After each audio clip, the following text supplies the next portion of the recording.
Salam sejahtera, terima kasih karena bersama dengan saya di Nazilin Unity Channel. Saudara-saudara sekalian, hari ini kita digemparkan dengan penangkapan terhadap Cikgu Bad. Rupa-rupanya ini sebab doktor pula Cikgu Bad ditangkap dan didakwa. Cikgu Bad didakwa memfitnah, merosakkan nama baik Agong. Ini sebabnya bukan saja kerana hantaran tentang isu kasino, tetapi dakwaan ini didakwa memfitnah, merosakkan nama baik Agong. Ahli Jawatan Kuasa Penerangan Bersatu Badrul Hisham Sarin atau lebih dikenali sebagai Cikgu Bad mengaku tidak bersalah atas dua tuduhan memfitnah dan menghasut untuk merosakkan nama baik yang di Pertuan Agong. Badrul Hisham, 45 tahun, membuat pernyataan itu sejurus pertuduhan dikemukakan terhadapnya di hadapan Hakim Mahkamah Session Siti Aminah Ghazali. Saya faham tidak mengaku salah, katanya. Mengikut pertuduhan pertama, beliau didakwa mengeluarkan kenyataan fitnah di mana beliau mempunyai sebab untuk percaya bahawa ia akan merosakkan nama baik yang di Pertuan Agong.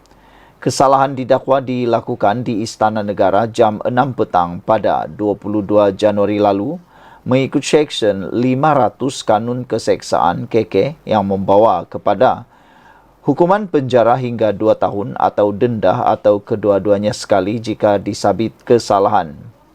Cikgu Bad juga berdepan tuduhan membuat penerbitan menghasut di Taman Bukit Ceras di sini jam 12.15 tengah hari 6 April lalu.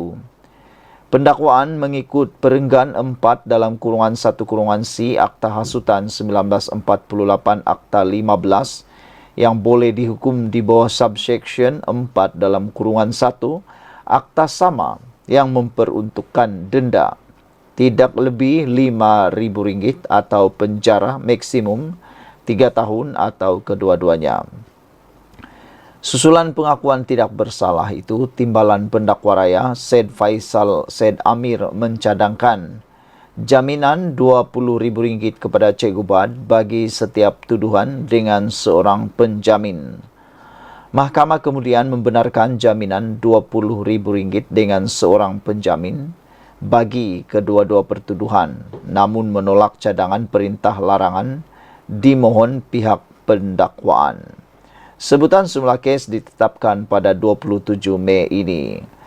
Dan sebelum itu, kita juga digemparkan dengan berita Cikgu Bad bergari dibawa ke mahkamah. Cikgu Bad dilihat tiba di Mahkamah Session pada jam 9.20 pagi tadi bagi menghadapi dua pertuduhan kes memfitnah dan menghasut. Ahli Jawatan Kuasa Penerangan Bersatu itu antara lain didakwa mengaitkan menggunakan nama yang di Pertuan Agong Sultan Ibrahim serta isu kekemat baru-baru ini. Badrul Hisham, 46 tahun, yang memakai baju warna Melayu berwarna hijau dibawa oleh pihak polis ke mahkamah dalam keadaan bergaring. Assalamualaikum, selamat Hari Raya, kata beliau kepada pengamal media. Semalam peguam bela Cikgu Bad, Rafiq Rashid Ali, berkata, anak guamnya itu akan berdepan pertuduhan mengeluarkan kenyataan memfitnah dan menghasut. Menerusi hantaran Badrul di Facebook, beliau menyindir Perdana Menteri Datuk Seri Anwar Ibrahim mengenai hub kewangan yang akan dibina di Forest City. Sekian dulu untuk kali ini. Jangan lupa tinggalkan komen anda. Ikuti terus ulasan selepas ini. Salam sejahtera. Terima kasih kerana bersama dengan saya di Nazilin Unity Channel. Mula berkumandang di mana-mana sekarang ini permintaan ataupun desakan supaya anak dan pegawai kanan disiasat SPRM, AMK mendesak Menteri Besar Perlis letak jawatan dengan segera. Ada permintaan supaya ahli ataupun Menteri Besar Perlis itu segera letak jawatan. Persoalannya bila dan adakah mereka akan letak jawatan. Kerana selama ini pembangkang ni kadang-kadang ada juga yang sangat suka supaya menyuruh orang letak jawatan. Kali ini pula giliran mereka didesak untuk letak jawatan. adakah mereka akan akur?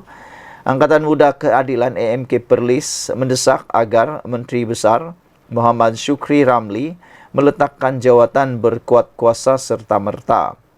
Susulan penahanan beberapa pegawai kanan yang mempunyai kaitan dengan kerajaan Perlis. Ketuanya Azin Izzad Bahanuddin berkata, AMK mengutuk dan mengecam sekeras-kerasnya sebarang salah guna kuasa dan rasuah di dalam negeri Perlis yang berdaulat. Menurutnya, kes membabitkan anak Menteri Besar Perlis yang didakwa memalsukan dokumen untuk tuntutan palsu berjumlah RM600,000 adalah satu-satunya kes yang pernah berlaku sepanjang 181 tahun terbentuknya negeri Perlis. Wow, ini satu fakta yang luar biasa. Tak pernah kita tahu, tak pernah didedahkan. Isu utamanya, adakah jumlah tuntutan palsu bernilai RM600,000 termasuk dengan tuntutan yang dikaitkan dengan institusi Diraja Perlis? Wajar diingat, ini merupakan satu-satunya kes seumpamanya sepanjang 181 tahun terbentuknya negeri Perlis.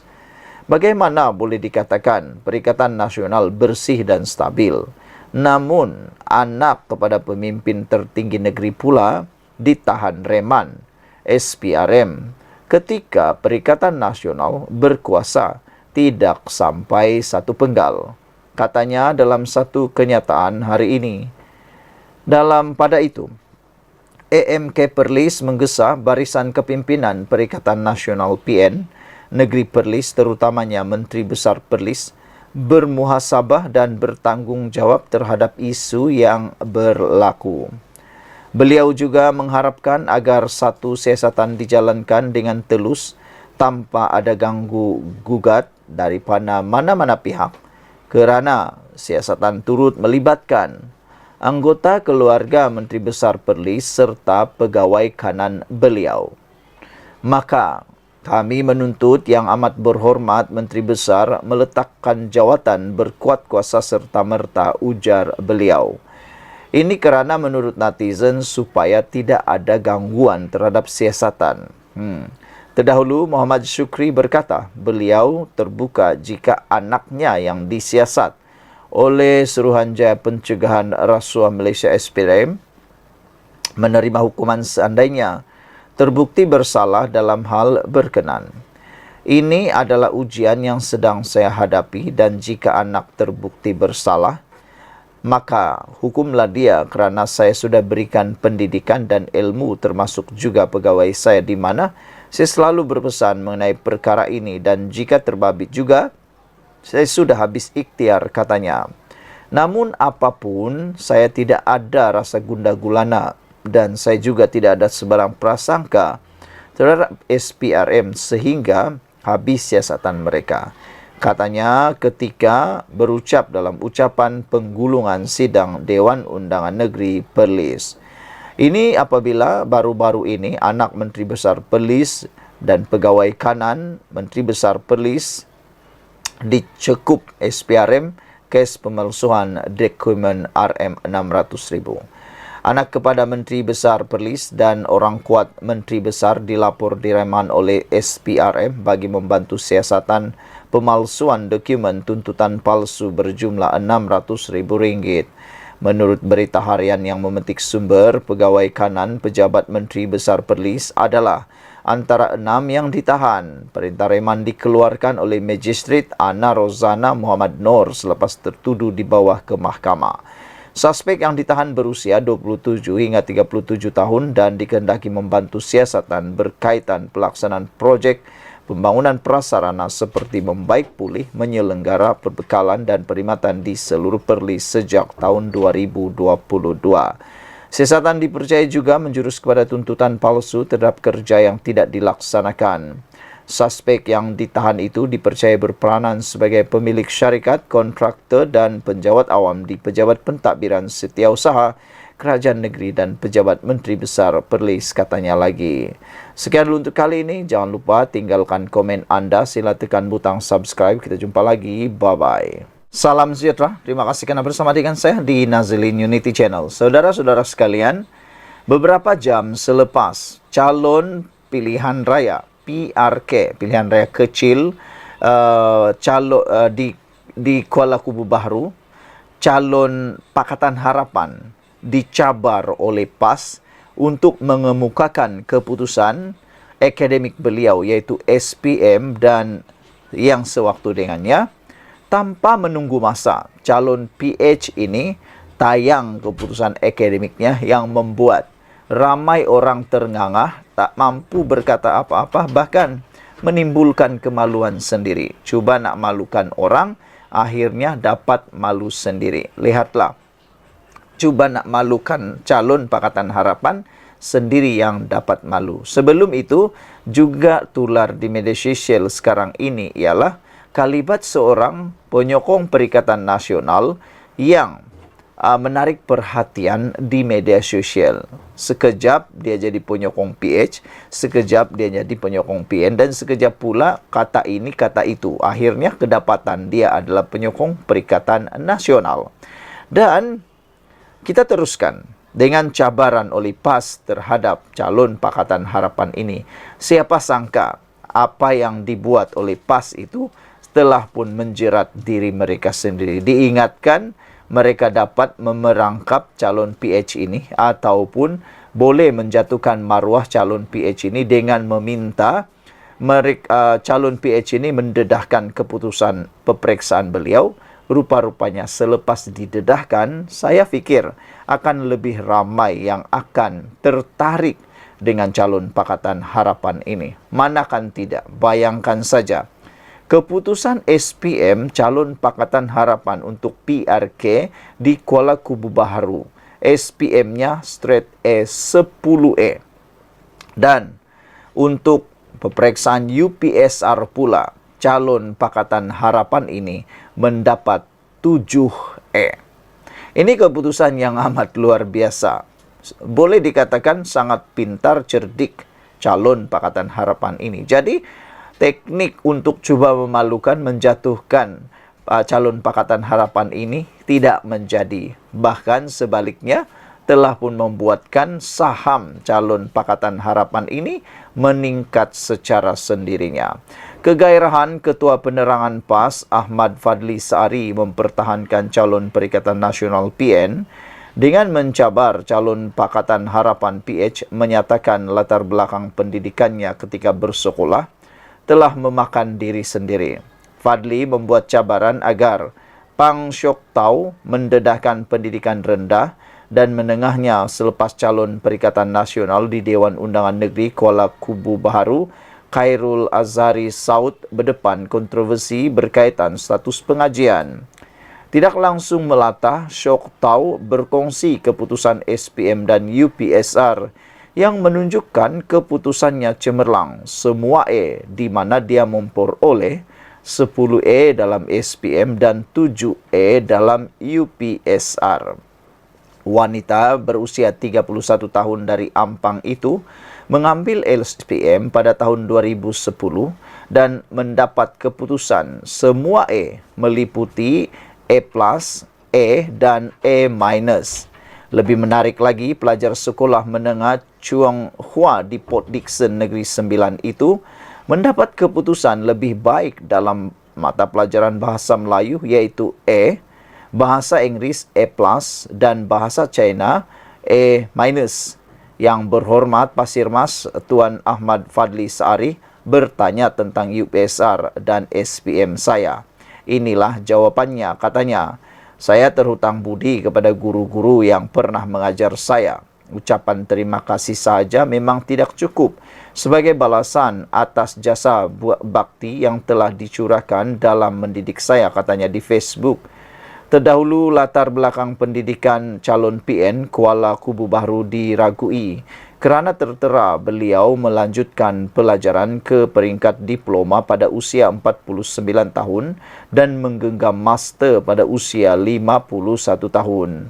Menerusi poster yang tular, Khairul Azhari dikatakan memperoleh diploma eksekutif pengurusan dari Universiti Malaya UM pada tahun 2019 dan sarjana eksekutif dari Universiti Malaysia Pahang Al Sultan Abdullah 2 tahun selepas itu. Orang ramai mempertikaikan bagaimana dia melompat terus ke peringkat sarjana tanpa mengambil ijazah sarjana muda dulu.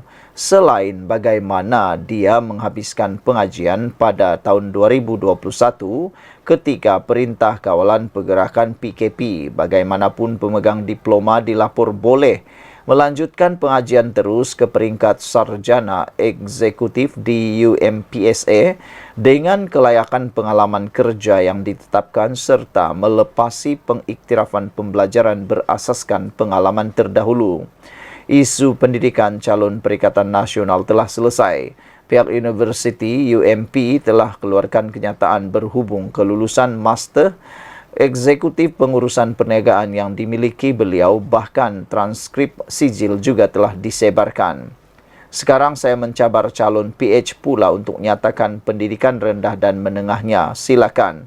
Di manakah peperiksaan UPSR dan SPM diambil tentu menarik untuk diketahui, kata Ahmad Fadil. Dewan Undangan Negeri Kuala Kubu Baharu menyaksikan pertembungan 4 penjuru antara Sok Tep, Khairul Hafiza Zainuddin dan Nyo Kizen bebas. Kuala Kubu Baharu dikenali sebagai kerusi campuran dengan pecahan pengundi Melayu 46%, Cina 30%, India 18% dan lain-lain 6%. Saudara-saudara sekalian, yang agak memalukan ialah tindakan kegairahan Ketua Penerangan PAS Ahmad Fadli Saari mempertahankan calon Perikatan Nasional dengan mencabar calon Pakatan Harapan, menyatakan latar belakang pendidikannya ketika bersekolah ternyata telah memakan diri sendiri.